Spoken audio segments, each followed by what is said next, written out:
America ও ইসরায়েলের সঙ্গে ইরানের যুদ্ধ বন্ধ করার জন্য মধ্যস্থতাকারীর ভূমিকা নিল পাকিস্তান। মার্কিন প্রেসিডেন্ট ডোনাল্ড ট্রাম্প ও ইরানের স্পিকার ঘালিবাফের সঙ্গে দীর্ঘক্ষণ কথা হয় আসিম মুনিরের।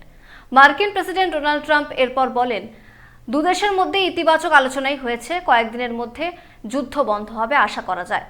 শান্তি চুক্তি হচ্ছে ইরানের সঙ্গে, বললেন মার্কিন প্রেসিডেন্ট ডোনাল্ড ট্রাম্প। তিনি বলেন, আমি আশা করি ইসরায়েল খুশি হবে যে ইরান ও আমেরিকার মধ্যে চুক্তি হচ্ছে। এই চুক্তি ইসরায়েলের পক্ষে ভালো, এই চুক্তি দীর্ঘস্থায়ী হবে। মার্কিন প্রেসিডেন্ট বলেছেন, ইরান ইউরেনিয়াম সমৃদ্ধির কাজ চালিয়ে যেতে পারে, তবে আমেরিকা একটা শর্তই দিয়েছে, সেই শর্ত পূরণ করতে হবে। সেই শর্ত পূরণ করলেই ইরান পরমাণু অস্ত্র সমৃদ্ধির কাজ করতে পারবে। মার্কিন প্রেসিডেন্ট সুর নরম করেছেন ফের, যদিও ইসরায়েল এ নিয়ে কোনো মন্তব্য করেনি। বিভিন্ন আন্তর্জাতিক সংবাদ মাধ্যম বলছে, আমেরিকা ও ইরানের মধ্যে মধ্যস্থতা করছে পাকিস্তান। আসিম মুনিরের সঙ্গে কথা হয়েছে মার্কিন প্রেসিডেন্ট ডোনাল্ড ট্রাম্পের। সেই বৈঠকে ছিলেন মার্কিন প্রেসিডেন্ট ডোনাল্ড ট্রাম্পের জামাই কুশনার, তার ঘনিষ্ঠ উইটকফ, আমেরিকার ভাইস প্রেসিডেন্ট জেডি ভান্সে। এখানে শর্ত নিয়েও আলোচনা হয়েছে। সূত্রের খবর, পাকিস্তানের সঙ্গে আলোচনার পর মার্কিন প্রেসিডেন্ট ডোনাল্ড ট্রাম্প বলেছেন, 2-4 দিনের মধ্যেই যুদ্ধের স্থায়ী সমাধান হবে। সম্ভবত আর যুদ্ধ করতে হবে না। আমেরিকার ইচ্ছা নেই যুদ্ধ দীর্ঘস্থায়ী করার। ওমান, তুরস্ক, মিশর মধ্যস্থতা করার চেষ্টা চালাচ্ছে। মিশরের সঙ্গে কথা হয় ইরানের। তবে মার্কিন প্রেসিডেন্ট যেভাবে সুর নরম করেছেন, তাতে আন্তর্জাতিক বিশেষজ্ঞরা মনে করছেন ইরান পরমাণু